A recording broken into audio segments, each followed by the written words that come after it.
Welcome, welcome, welcome. Happy Monday. This is Forrest out in St. Louis. Hopefully, you're having a start to a wonderful week. I'm going to go over some really cool things. I've been reading this book, Time, Money, Freedom, and I thought it was a very cool uh, part to this book that I got in.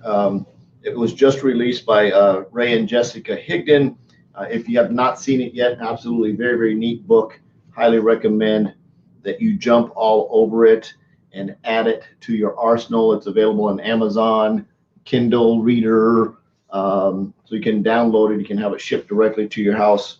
So again, very neat book. But here I was reading this. So if you've ever thought about starting a network marketing business, one thing that I've seen run into is in network marketing and in businesses, it isn't necessarily network marketing that turns people off. It's network marketers that turn people off because they just do it wrong. I mean, they just go about it wrong. They get excited about their company. They spam everybody. They have no marketing training. They have no skills whatsoever to build a business.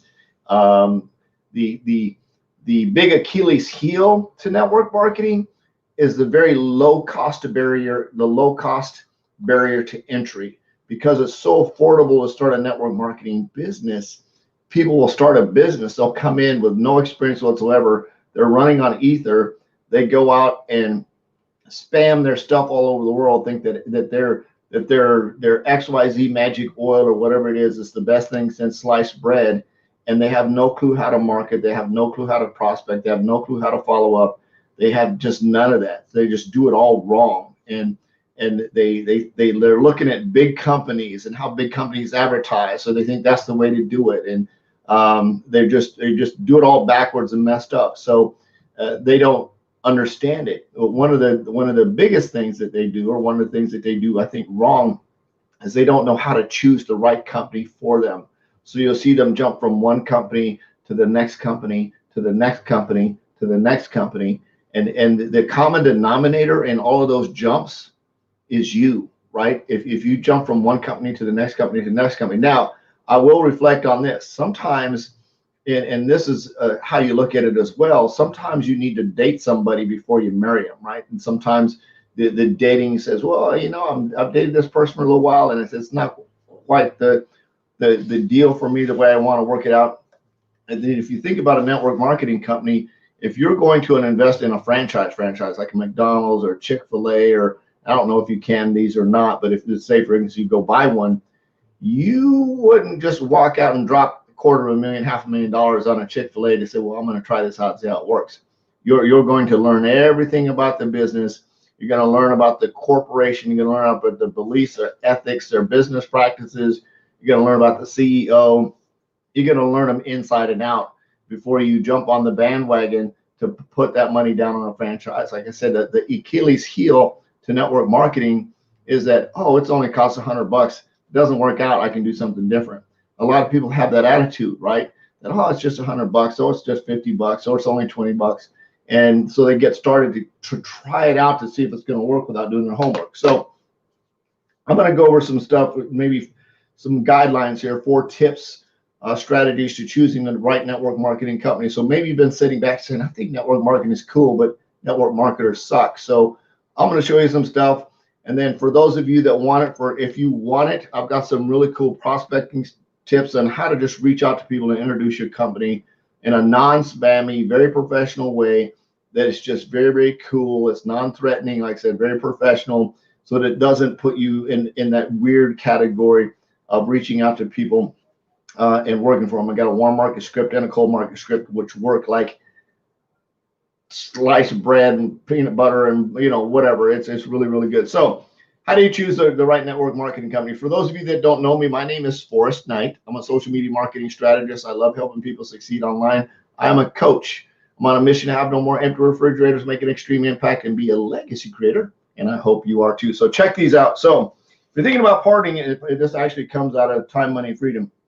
And I thought it was just very neat guideline here. If you're thinking about partnering,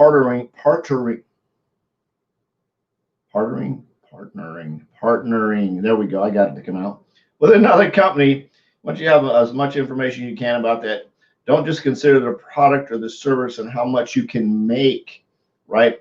There are far more important things to consider when you're looking at partnership. And I'm going to go over those four with you. And I'm going to jump in and interject this. For me, when I'm looking to enroll somebody in my business on my team, my goal is to have them come in as a business partner, not just someone that I'm going to make money off of, but how can I help them? How can I help them impact other people's lives?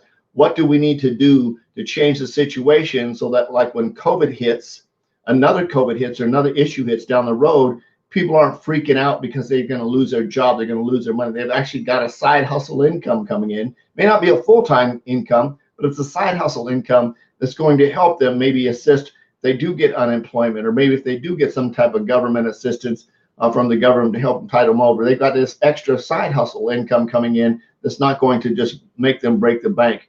So if we can make an impact as a group of people, and we actually do it the right way with the right business, and we set realistic expectations and tell people you're not going to make money in 2 minutes, that you've actually got to be in the long game. You've got to show up every day, and you've got to get out of the 40 hours of work for 40 hours of pay mentality, because that's not how network marketing works, right? You can't show up for 40 hours and expect to get an X amount of dollars. That's not how this works. This is entrepreneurship.